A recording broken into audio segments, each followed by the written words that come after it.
कौन आपण केबे बियर पीछंती आ जदि पी नाहती निहाती तो जानिथिबे बियर विषय।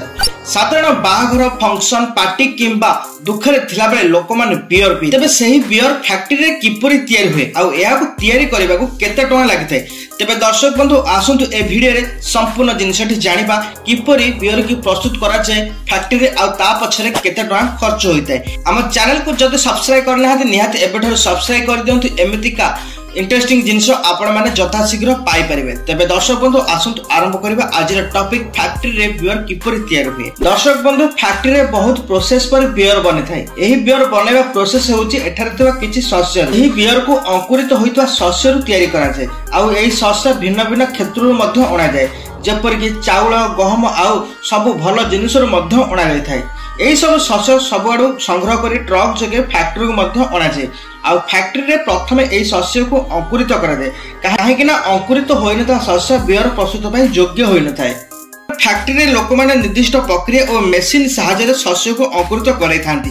एही काम पय पाखापाखि एक सप्ताह समय मध्ये लागि थाए। तापर एही सब शस्य को बड़ बड़ टांकी भीतर को निया जाय। सेतिरे बहुत परिमाण रे पानी मध्ये मिसा जाय। आउ सेतिरे खमीर मध्ये मिसा जाय। खमीर एक प्रकार रो फंगस अटे। एही खमीर मिसिबा द्वारा शस्य सब सड़िबा को लागि थाए। ताहापरे एथिरे विशेष प्रकार फल मध्ये मिसा जाय जाहाको हब्स फल मध्ये कुआ जाय।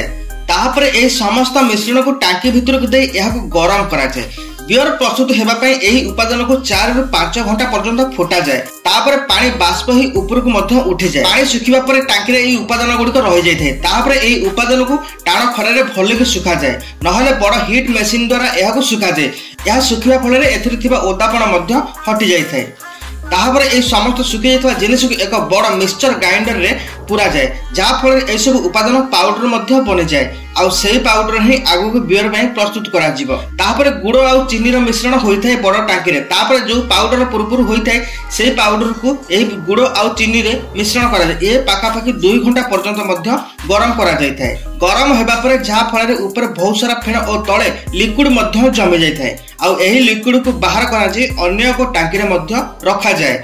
आउ सेही लिक्विड रे अल्प परिमाण रो अल्कोहल मिसा जाए। जहा फल रे अन्य मद परि बियर अधिक मध्य निशा होई न थाए। तापरे ए सब जिनिस को गोटे टांकी को निया जाए। यहाको 3 मास पर्यंत सेमति ही रखा जाए। जेते बेले एही लिक्विड 3 मास पर्यंत रहि जिवो तापरे बियर पूरा पूरी रेडी होई जिवो। एमिति प्रोसेस कंपनी रे प्रतिदिन चालू थाए स्टॉक पई।